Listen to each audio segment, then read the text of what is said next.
think it's a national defense. You said Robert, but I think you meant Dave. Yeah. Look at me. Okay. Dave, I apologize. I heard Robert's name and I wasn't listening to you. No, I'm kidding.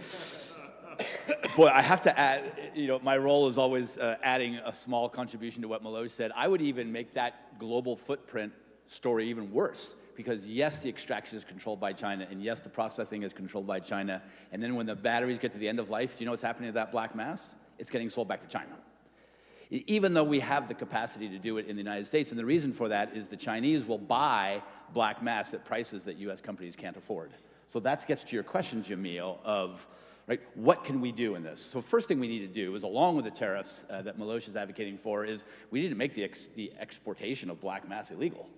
It needs to be considered a strategic asset. Why are we giving this stuff away?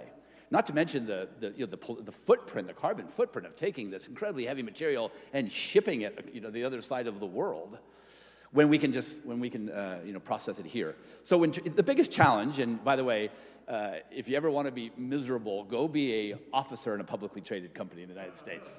That is a tough job. And the reason for it is because we have quarterly earnings reports that we have to meet. We have to, as officers in these companies, we have to respond to whatever somebody chooses to make public.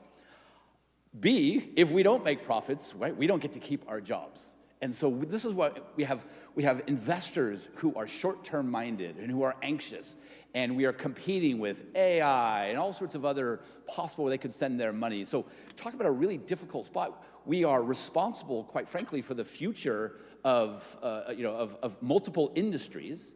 The Chinese today, I think they're smart. I don't think they're going to go to war over this. They're not going to start a war. Again, I'm a CEO. You guys are the experts on warfare and governments and how these make decisions.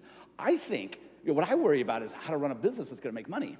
And what I think they're going to do is they're going to say, you want a Chinese battery? You can have it. We're going to wrap it in a Chinese car or a Chinese laptop or a Chinese phone. You can have as many batteries as you want. So this isn't about the battery industry. This is about every industry that uses batteries. Well, look, including, by the way, national defense, right? If you've got a modern soldier on a battlefield, or with his radio, or is he going to be lugging a car battery with him, or? So, Rear Admiral Mark, I'm putting you on the spot here. We had a great conversation in the hallway. I've spoken with others high up in the DoD, and I'm not going to repeat them because I don't know how confidential it was. But the amount of reliance that we have on foreign-sourced batteries to run the military is truly scary. Yeah. And we're increasing in a significant way, both in the United States and with our partners and allies abroad.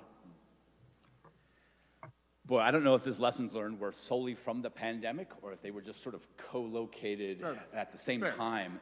But half of my career was building technology companies, sort of internet companies, et cetera, and the other half is in renewable energy. And the thing that I take away is how wonderful it was in the internet world to not have to worry about transportation of hazardous materials. And so the takeaway here is the value of co-location. We should be, when possible, extracting and making batteries and then recycling batteries in the same place because of the impact on the P&L of transportation. Now, the second piece is the importance and the environmental and the environmental. And so one of the most important things I learned I've been to probably every country represented here in the past 2 years, even Papua New Guinea last month. And one of the things I've learned is the importance of energy. So in terms of, I don't know if you've worked, when you're Bain or BCG or in McKinsey, any of those guys will give you a site location service for about $1 million. They'll assess your business and tell you where you should build something. And what they'll tell you is what's different about the battery and the supply chain industry is they will move the presence of energy from being number 8 or 9 to be considered to be number 1. It used to always be workforce, quality of the workforce, et cetera, et cetera. Now it's always where you have energy, that's where you should build. That's the point that Miloš made earlier, yeah. So in terms of the pandemic and transportation challenges is we need to, again, it's a 25-year problem. Extract until we can get about 10 million tons a year out of the ground, start recycling, do it all in one place. Yeah. Miloš, John, I like your colorful metaphor. I'll share one back. In fact, I'll even quote Captain Murphy yesterday when he said, I'm not an economist, I'm just an MBA. I'm also just an MBA. By the way, do you know why you've never seen a one-armed economist? Because they're constantly saying, on the other hand, right? They're never making it, right? So that's what's at play here. I think John, to answer your question, I thought it was fascinating to watch the government the last 4 years, the Department of Energy specifically, try to be venture capitalists and how hard it was. I come from Silicon Valley. I'm a venture capitalist myself. I know the model. You make 100 bets and you know that 95 of them will fail. And you go back to your limited partners and say, 95% failure, but look, the other 5 were such big successes that we're gonna do another fund, right? The government was unable to do that because it's taxpayer money that they're investing. And you can't go to the taxpayer and say 95% of your taxes were failure bets, right? So what is the risk then of including industry? I guess I would turn it around and say, what is the risk of not including them? Then you have people who are not in the business making these decisions. So what I would like to see is if there is going to be a role in the next administration continuing the BIL, then I would like to have them change their risk profile to the extent that that's possible, maybe the first government ever to do it. But we could actually look at China, and somehow they have figured out a way. It's a different political system, let's call it up front. I'll pass it to the expert over here. It's a different political system. They don't have to worry about running for a new job every 2, 4, or 6 years. Ever, right? And so what is the risk of not including industry in a democracy? And to add, it's the one piece we haven't discussed today. The environmental side is actually the one competitive advantage that the U.S. industry has right now over China, because what gets measured gets done.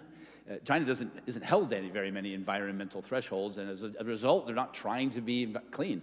We are held to a higher threshold, and so I'll give you an example. Apenus, one of the companies I'm advising, they've figured out a really great way to cleanly recycle sodium sulfate, which is a byproduct, a waste product of battery manufacturing, and turn it back into its sodium sulfate, its acids and caustic sodas that you need to make batteries. We are actually leading front on that. China doesn't know how to do this. They just dump it. And so there's an opportunity here. If we can get the rest of the world, right, rising tide rises all boats, if we can get the world to take this environmental stuff seriously, then we have a chance to actually beat the Chinese.